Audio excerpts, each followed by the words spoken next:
Hello and welcome to GRTV's MPO Showcase. I'm Julie Way, the MPO Outreach Coordinator for the Community Media Center. MPO Showcase provides an opportunity for nonprofit and government groups in the greater Grand Rapids area to discuss the work that they're doing in our community. Our guest today is John Potter, Executive Director of the Grand Rapids Area Professionals for Excellence, which is also known as GRAPE. John will tell us about the work of GRAPE and how professionals from all fields can benefit from the organization. Welcome, John. Welcome. Thanks for coming on today.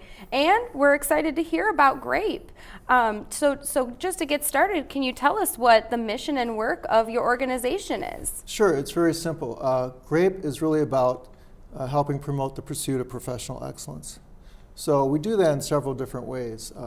One way is we host speakers that inspire excellence, at least we hope, and these are local speakers. The other way is we recognize professionals who exemplify excellence, local professionals. And then we're in the midst of looking at whether we should put together a training program to develop excellence. That's going to take a while, but we're hopefully optimistic about that. So can you expand on that about the excellence? What do you feel that excellence is, or what does GRAPE really strive for when you're saying excellence? Well, you know, when we first started, we were perceived as a networking group, and in some quarters we still are. But for me personally, I always look at it as synonymous with continuous learning, especially in the field you're at. So one of the things that we always try to do when we have speakers is make sure that they're providing some value to professionals in terms of learning, not just in certain people's fields, but in all fields. So for instance, if we have something on financial services, it won't be just for financial professionals, but for all people to learn. Very good. I love what you said about continuous education. I think that's so important, as you said, in any field. Well, it's really required today. I mean, you can't stand still. And it's empowering and edifying. And it's how you become an expert. Yes, yes. Very good. So you shared a little bit before, but how did the organization get started, and why did you think, I have to do this here in Grand Rapids now? Well, most people were surprised that I actually was a college librarian for quite a while. And for a few years there in the late, well, actually 6 years ago, I started to feel like I wasn't getting out enough. And so I was on LinkedIn, and I called a lot of the people that I knew locally from LinkedIn to meet at the Black Rose bar downtown when it was around. And I met a guy named Dan Banta. He's in sales, or he was in sales, and we kind of formed a partnership and a friendship to do this networking group every month and maybe host speakers. We didn't have an idea of forming a nonprofit or an LLC or anything like that. We just enjoyed doing it. And we enjoy meeting new people. And we did that for 4 or 5 years. And then we switched to an LLC very briefly. We thought that's not really working. And then I met other people who said, you know, you should make this into a nonprofit. We made it into a nonprofit, and we received a ton of volunteers coming at us and saying, you know, I'd like to help with this. And so it's grown exponentially in the last year or two. Very good, yeah, and a cool idea, I think, to make it into a nonprofit. I mean, you're providing a service and a resource to the community, so it makes a perfect sense. It is, and being a nonprofit, I mean, it's a different animal. You have a governing board, you have committees, you have people view the organization differently, and you have to think carefully about how you're perceived by the public. Sure thing. So part of your main work is holding the monthly events with the speakers, and so there's a network period, and then there's the speaker, you know, speaking on a topic. Correct. Why did you feel that it was so important to make it both a networking and a learning experience for people? Well, you know, I think there's a danger, especially in some professional societies, where you only meet people in your industry. One of the things that I really like about how we structured GRAPE is that you don't know who you're going to meet. And a lot of people have come to me and said, you know, I love the diversity in this group. You know, someone in sales can meet someone who's a financial services professional or someone else in HR. And that's exactly what we're trying to aim for. We don't want it to be pigeonholed as, you know, just one group of industry professionals. So people really like that. And they can learn from each other too, which is another part of that continuous exactly. learning. Right. Yeah, Right. very good. So you've said that the topics range kind of all over. If you do a financial topic, for example, you'll do it in a general way so that everyone can use that information.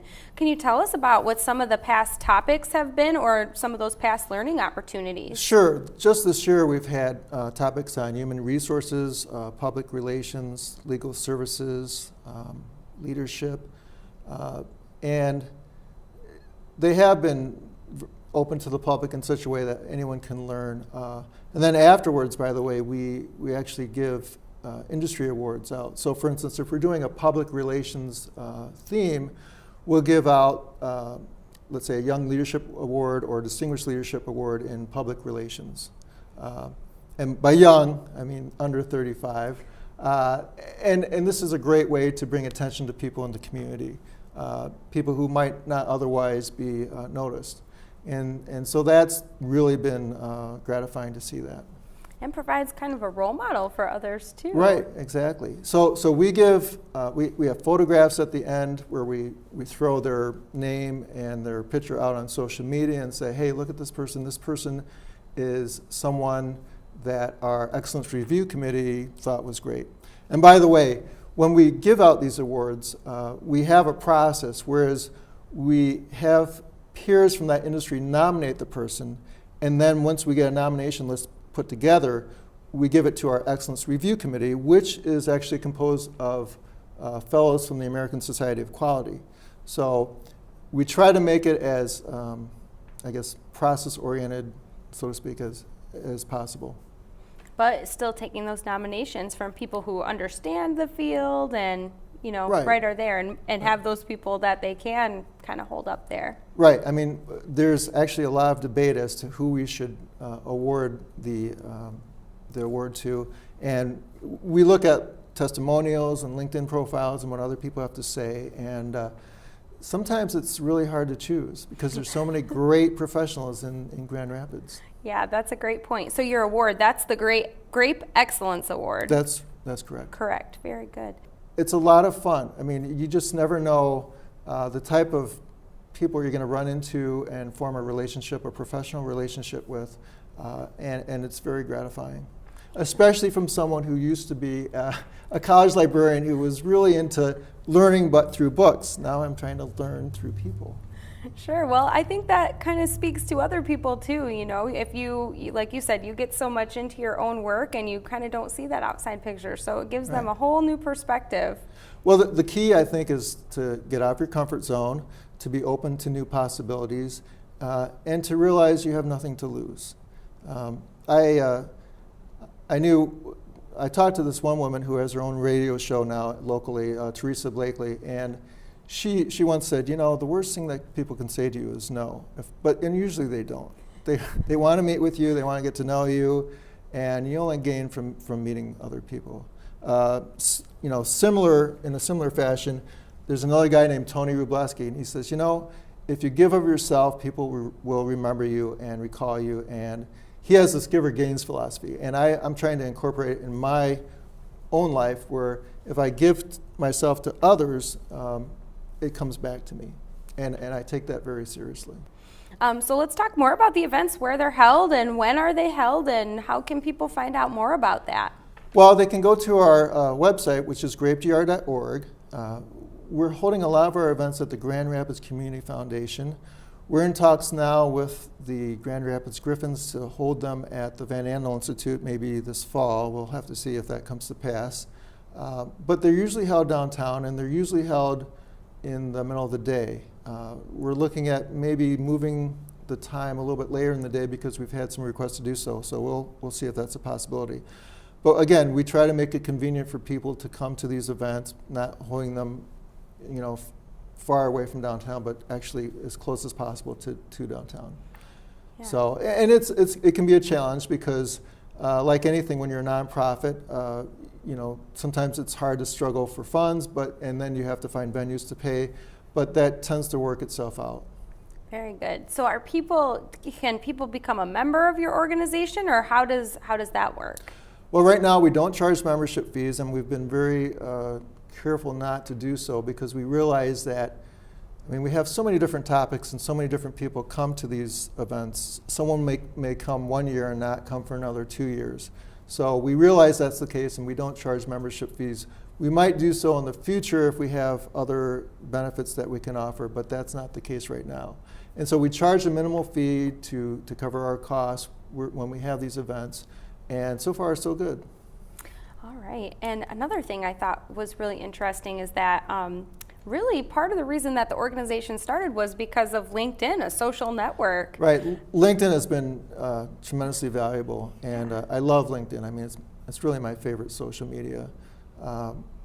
And you know, it's really undervalued as a tool as well to get to know people within the community. Sometimes people will come to me and says, you know, how do I get business in this community, or how do I meet new people? I said, well, you know, LinkedIn is great to kind of browse, but if you really want to find the right people, use advanced search. And so that's my kind of tip of the day when people come to me. You know, I said, use advanced search, you can find just the right people that you're looking for. Yeah, and what a cool thing, I think, just really shows the power of social networking. I mean, it really helped, like I said, kick off your organization. It's what brought you together. And you know, there's just nothing really more gratifying than getting to know someone, a new friend or new acquaintance, and it just makes the day so much easier and you know, better. I'd have to say within the last 5 years, my life has completely changed just because I took that step to get to know people in the community. And so I strongly advise anyone who is kind of thinking about doing more networking, get out there and do it. You'll be happy you did so.